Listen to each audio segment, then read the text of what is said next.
Hello and welcome to part 2 of players who I believe could be underpriced for Supercoach 2023. It's George from Fantasy Take TV. So we've got players here all the way from Hawthorn to West Coast. Did part 1 from Adelaide to GWS in a video about 2 weeks ago now, but finish off the series, I guess. Two players I missed, Fiorini and Matt Crouch, will go over just very quickly, but both players need new clubs and opportunity, confirmation of job security and all that. But those two I'll definitely keep tabs on. Probably more Fiorini. His numbers through the VFL are absolutely nuts. And Matt's been good in this NFL too. But yeah, they just need opportunity, CBAs, and a new club. So that's something we'll worry about in the preseason. But Fiorini will be a bit cheaper, so probably why he's more attractive as an option. But I'll worry about that in the preseason. But we'll start off with Hawthorn. The first player I have here is Tom Mitchell. So just today came out that he's exploring his options. I said Collingwood are keeping tabs on him. He'll be 522k, only average 96. So I'm not sure. He's going to be 30. Had a few groin issues in the preseason. Just very expensive. Needs to be a keeper. Monitor him. Not one I'll put a line through, but just monitor him. 0 games above 60% CBAs this year, at least in the second half of the year. But I actually think that was the first half of the year. But yeah, I think one to keep tabs on, but we know what he can do, and under the new coach, it just he hasn't been able to play his natural game, but it's just a team thing. So we'll see what happens in the preseason, but he needs to be traded for a start, so we'll see. The next player I have is Dylan Moore. So I think he's done about 100 with mid-tie, maybe a little bit more than that. But my problem with Dylan Moore, I think it's actually probably more like 105 when he was in the midfield, but my problem with Dylan Moore is I remember somewhere this year he mentioned that in an interview he said he sees himself as a forward and a midfielder. In the last 2 games, his CBA's dropped, I think, below 35%, maybe even lower than that. And he scored a 76 and an 81. So it's a small sample size, but, you know, if his role's not going to be perfect all the time, it could cause issues. And we know how good the forward line can be with mid-season TPP updates. So obviously it's not going to be as good as this year, every year, but one to keep tabs on. So that statement does worry me with Dylan Moore. So he's not in my plans at the moment. But if Tom Mitchell gets traded and they indicate he's going to play more midfield throughout the year, won't be cheap. So he's one, low battery on my phone that I'm recording on. He's one I'll still keep tabs on though. But yeah, the statement that he made that he's a mid and a forward, I don't like it. But in the forward line, I think, you know, scored well at half forward, which is a good indicator. Good indicator. DNA is there with him in juniors as a good contested ball winner. The next one will go with James Worpel. So I don't think he gets a discount. So I think he'll be around the low 300s. If Titch leaves, he was a premium in the forward line when he won his best and fairest. So can he get back to that form? Don't know. I haven't been impressed with him at AFL level, but with Sam Mitchell there, with a bit more opportunity, maybe. But I'm not sure what's happened with Worpel, so one to keep tabs on them in the preseason. And then there are 2 rookies, so Ward and Connor McDonald. So I'll quickly touch on Connor McDonald. He'll be low 300s, probably not interested in him, but basically played pure half forward for the entire year, and I think he can do quite well as an inside mid, because I saw snippets of him as an inside mid, and I was really impressed with him. Was able to get his hands on the ball a lot at stoppage, so probably not going to get the opportunity, but I think the talent is there, and one day in the future, but it might be too early. Probably won't be the role. A bit too much competition with a lot of young blokes at Hawthorn at the moment. But Josh Ward. So with Josh Ward, when he came back from concussion, so he'll be 340k, roughly. When he came back from his concussion, about 7 or 8 games in the back end of the year, he averaged 27% CBAs and scored and averaged 78. So 78 average with 27% CBAs. So what happens if they give him 60% for the rest of for next year? Could he do 95? I think very good in juniors, hard worker, discipline. I think he was on 360, does a law degree as well. So very, very, very hard worker. So we like that. It'll be interesting to see how he's used in the preseason, whether they want to use him a bit more outside or whether they want him to, could you even say lead the midfield if Tom Mitchell leaves? So that's one to keep tabs on as a breakout. So one I'll definitely keep tabs on. But it looks like, I think for fantasy, he probably scores a bit better. I had a few bad Supercoach to Dream Team ratios there, but one to keep an eye on. So that's, Hawthorn, 5 players there. Most have under 5 players, but we'll go to Melbourne, so have 3 players here. Max Gawn, without Jackson, probably not much point talking about Gawn until we understand the ruck roulette in trade week. They're talking to Grundy. I think Seven was reporting today. Well, I think it might have been Sam Edmund. Grundy is picking between Collingwood and Geelong or something like that. So, yeah, I think he's done 113. Going to be 31, I think, so a bit older as well. I'm not too keen on starting Gawn, although it has been painful in the past not starting him. I've done it twice and paid heavily for it. So, we'll keep tabs on Gawn. The next one is Angus Brayshaw. I like this one. I think he'll be in my opening team. Did 110 in the mids in the last 5 games, which he actually played midfield. So CBA's fluctuated a bit. I think there's a few in the 70s, a few in the 50s. But nonetheless, scored really well at halfback. There was a period where I think for about a quarter or two, he had to play on a wing. I don't like that. So if that's always a threat, that's not good for his scoring. But still, even with that, still averaged 110 over the 5 weeks. Midfield is a bit crowded. Oliver, Viney, Petrarca. Do they push Petrarca out during the finals? Maybe. We'll see how the CBAs go and how he performs in finals, because he might book himself a spot in midfield next year. Seems like he has already. But yeah, 540k in defence. I like it. I like the pick. So he's in my plans at the moment, but a bit more info. Might be a victim of his own versatility for fantasy purposes, so that's a bit of an issue. And the next player I have is Christian Salem, 380k. He's done in the 90s in the past. I think he started in low 500s. Maybe, I think it was this year he did, but a few knee injuries. Just never got going. A few good games here and there. Currently injured as well. Can't remember what's wrong with him, but 380k for Salem. That's interesting. I don't think that's the worst pick at the moment. He might be in my opening team as well. So I think that's very cheap for what he can do, but needs a good preseason. And with Angus going back in the midfield, maybe that a bit more ball for Christian Salem. Maybe May will share a bit more kick-ins, who knows. But yeah, 380k is very cheap for him. So that's Melbourne.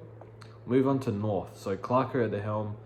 Historically, haven't had the most fantasy-friendly players. Few in the midfield, I guess, back in the, was it Lewis, Hodge, and Mitchell. Under Clarko at Hawthorn. I guess they've had a few. Even Sicily was a premium under Clarko. So, yeah, not quite sure what the game style will be. So maybe it's better to ask Hawthorn supporters and also North in the preseason. So we'll see how that goes. So yeah, maybe there can be some premium mids actually. What am I talking about here? But we'll start off. I think the first one is Taron Thomas, 292k.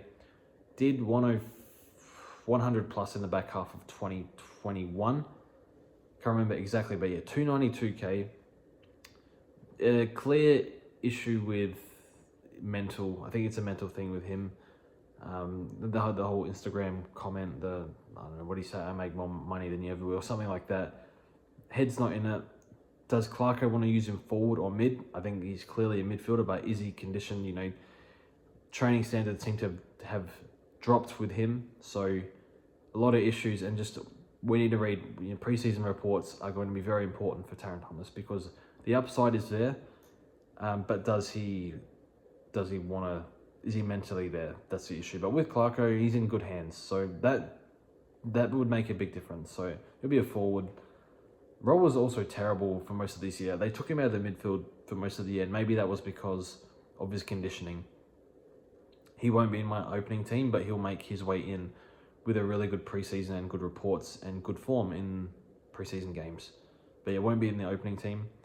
The next one I have is LDU, 350k, 110 post buy, also priced at about 101.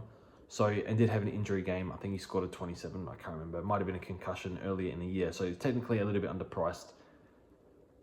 He has all the attributes of someone who can be a superstar of the comp. I think you can see it when he plays. He's explosive, he's got speed.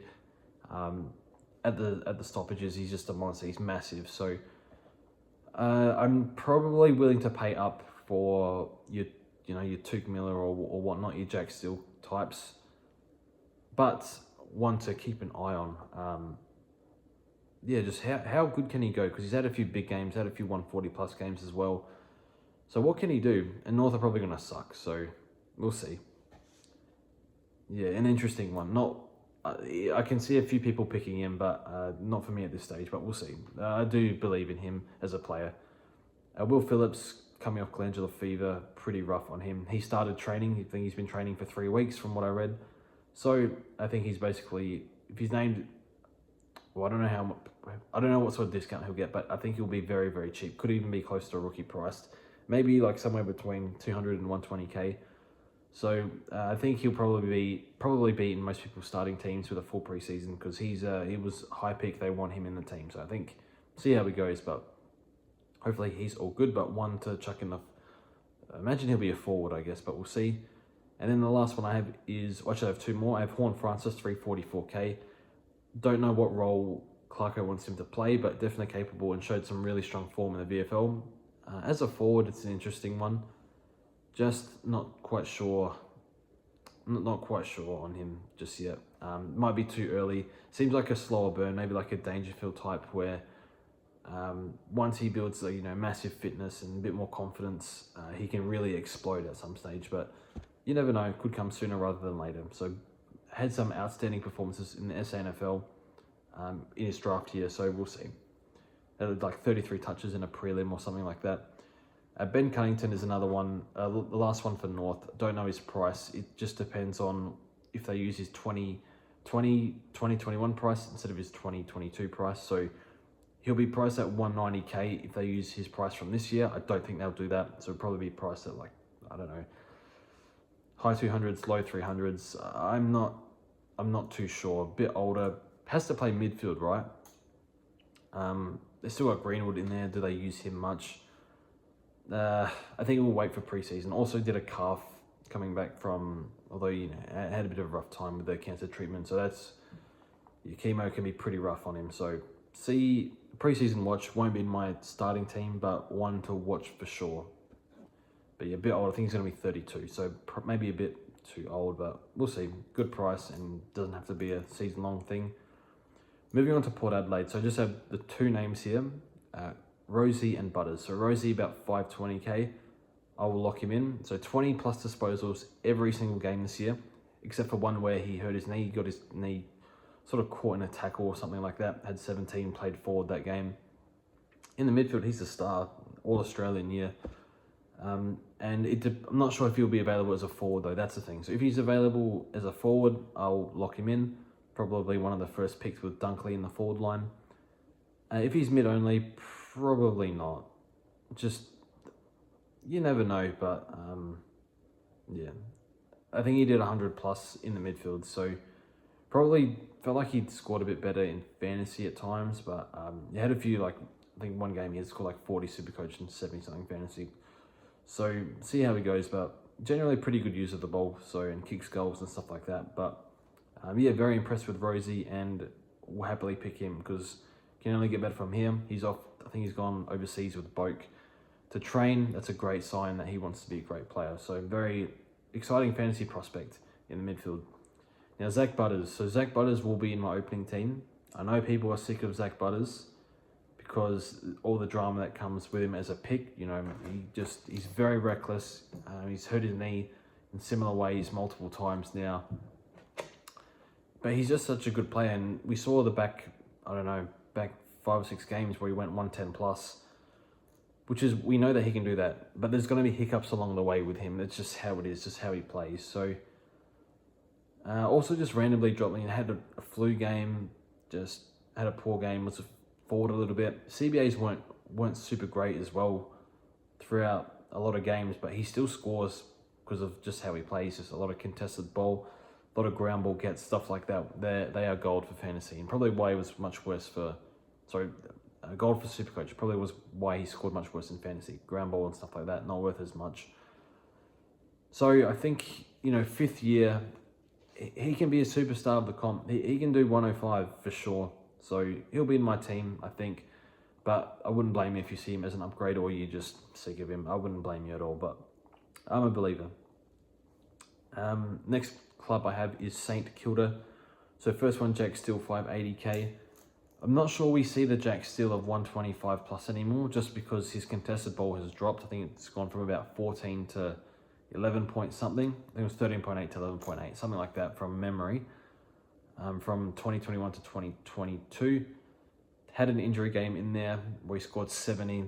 I think it was just for a half though, so it isn't significantly impacted, has not significantly impacted his price, but nonetheless, probably just pick him. Chances are he'll be a top 8 and he'll be underpriced for what he can do. So expect a little bit of a bounce back. Maybe not the heights of what he was, but you never know. But yeah, still big fan of Jack Steele. Pretty durable. Got really unlucky the way he got injured, so is what it is. And a few weird names here. 2 forgotten boys probably. Hunter Clark, 310k. Don't know where they see him as a mid or a defender. Not sure. 311k. Showed some promise, stretches of 90 a few years ago. Yeah, don't know. I'm not sure. This hasn't really come on, but had a lot of injuries too, so some of them quite unlucky, but probably a no, but I guess is there. Oh my god, that scared the crap out of me. I'm looking after 2 dogs at the moment. They do that a lot. I'm not getting much sleep, but that's fine. The next one is Caulfield, 240k. So he showed a bit of promise at halfback. I think they dropped him, and he was a high pick. He was a top 10 pick many years ago in the same draft as Hunter Clark. I think it was 2017, but yeah, just not quite sure where he's at the moment. So moving on from St Kilda to Sydney. Chad Warner, 526k. So he's a goal kicker. He's a gun. Elite prospect, I think. For a third-year player to break out like this, I think it was All-Australian squad. So very impressed with him. I don't know. I think I'd probably take LDU, a few more years in the system. Probably looks like LDU has maybe a little bit more upside based on attributes, but not too sure. So he's not one I'll pick, but see how he goes. Maybe an upgrade target throughout the year if he can be really good, but I just prefer paying a bit extra or not paying at all in the midfield just to get a proven quantity of like a multiple Australian player like a Steele or Took, or you can go for a McRae. We'll talk about that in a second. The next one is Callum Mills, 634k. So he got off to a slow start because of his limited preseason. Was getting his ankle taped up a lot, probably because of his Achilles early in the year. Maybe it was just getting jabbed up, but yeah, with limited preseason, he did 117 this year.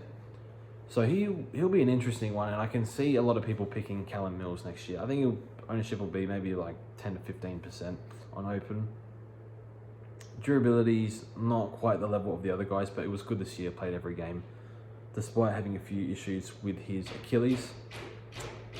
Yeah, 634k, probably a pass for me. Just they use him elsewhere as well.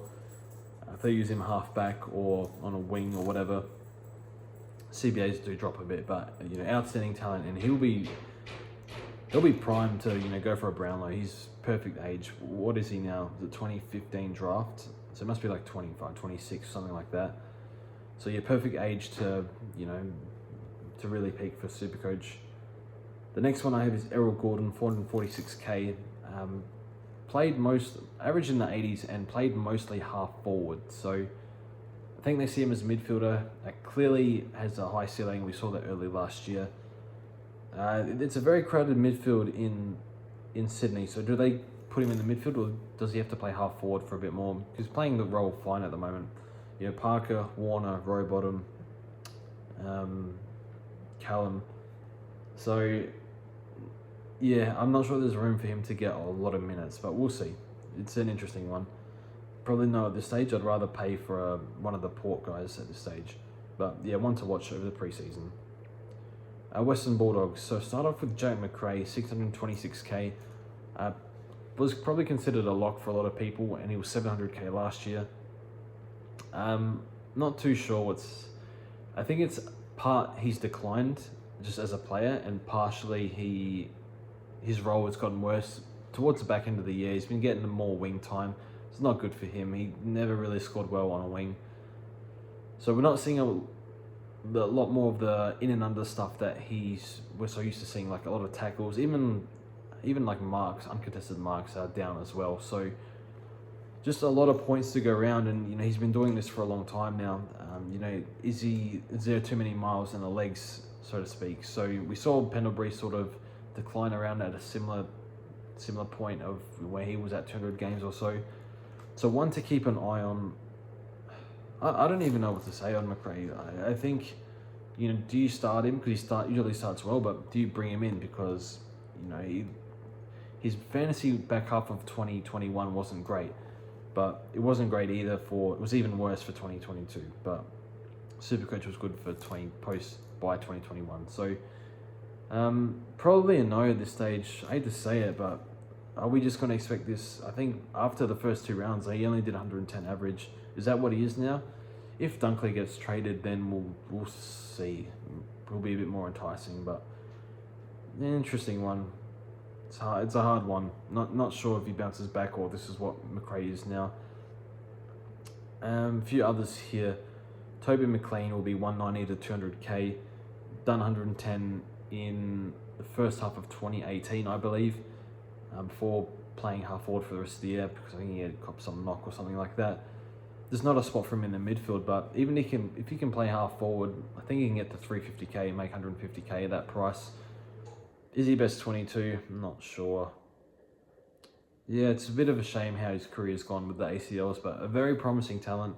I think he's signed for next year, so would have been nice if he went to another club and got midfield opportunity, because if I'm a Collingwood or a Richmond and I need mids, I'm looking straight at Toby McLean. He's right there. He's a midfielder. He's not a forward, but he's at the Dogs, so he can't be a midfielder just because it's impossible to get midfield time. So maybe I'll ring like Trade Radio or something and ask clubs to hunt him. Just maybe put the idea in some recruiters' heads if they listen at all, but probably won't work for anything. But yeah, an interesting one.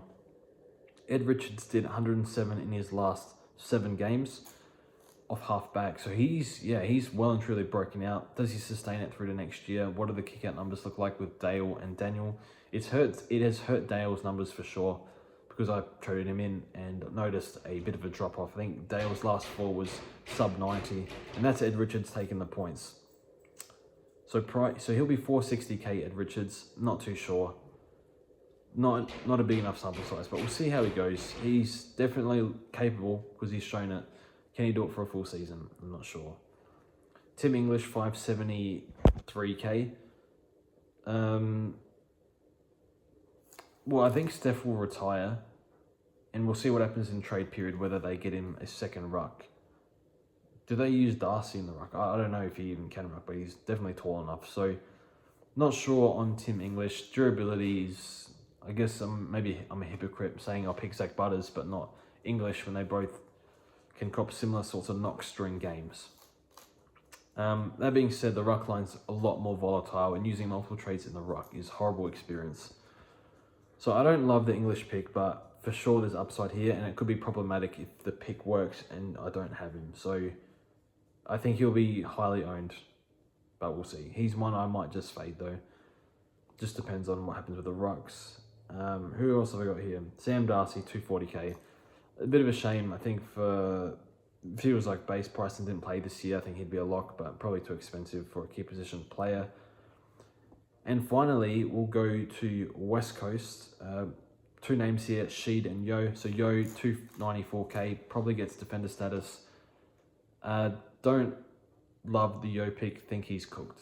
Just been cooked for years, it seems, and just because he's playing off halfback doesn't mean he's not cooked anymore. So an interesting one, just because the role and talent is there. He's getting a bit older. Just can't get on the park, so probably a no for me. And then Dom Sheed, 255k in the midfield. If he gets a proper discount, a lock for me. So Dom Sheed will be straight in.